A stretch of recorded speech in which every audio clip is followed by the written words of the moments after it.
De production pour les jeunes de 15 à 18 ans dans le métier de tourneur-fraiseur pour avoir des ouvriers qualifiés, qui est aujourd'hui le secteur le plus en tension sur le territoire. C'est la fierté de la ville. Des usines qui exportent aux quatre coins du monde. Nogent, autrefois capitale du couteau. Ici, le travail du métal reste une spécialité, mais les entreprises se sont diversifiées. Ici, vous avez des entreprises qui fabriquent beaucoup d'instruments de chirurgie et d'implants orthopédiques, des boules de pétanque et des pièces également pour l'automobile, le ferroviaire et l'aéronautique. Et elles ont toutes des problématiques de recrutement. À Nogent, on recrute. Ou plutôt, on aimerait bien. Ce sont les candidats qui manquent. Alors Delphine Descornes-Jani a pris le taureau par les cornes. Bonjour Christian.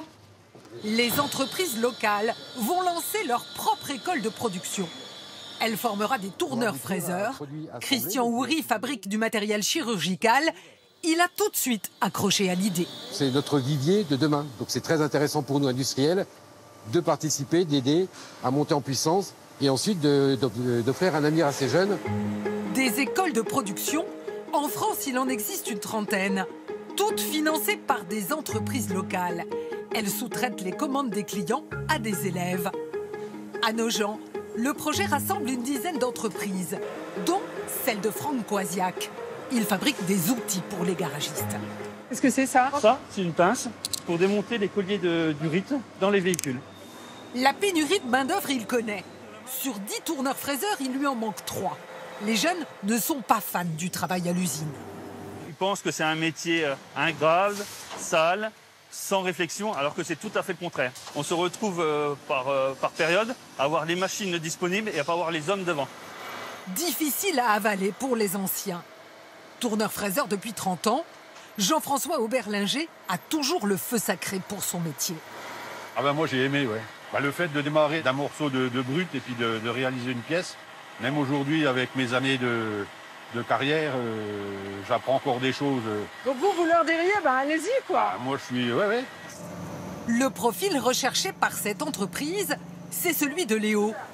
Ce job, il l'a choisi par hasard et ça lui a plu. Je m'attendais vraiment, quand on m'a dit l'usine, c'était vraiment du travail, fallait pas bouger, être beaucoup manutentionnaire, pas bouger de son poste, être vraiment 7 heures sur le truc, alors que pas du tout. Et côté salaire, il est plutôt satisfait. Là, je suis à 1500 €. Avec 10 ans de carrière, ça peut être un bon 2500 €, quoi. Pour encadrer les futurs élèves, l'école de production a fait appel au proviseur du lycée professionnel de Chaumont.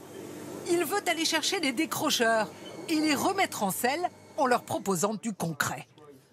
En produisant, ça leur donne de l'importance, en fait. Ça les met dans une situation de réussite, clairement, et ça leur permet de reprendre confiance en eux. L'école ouvrira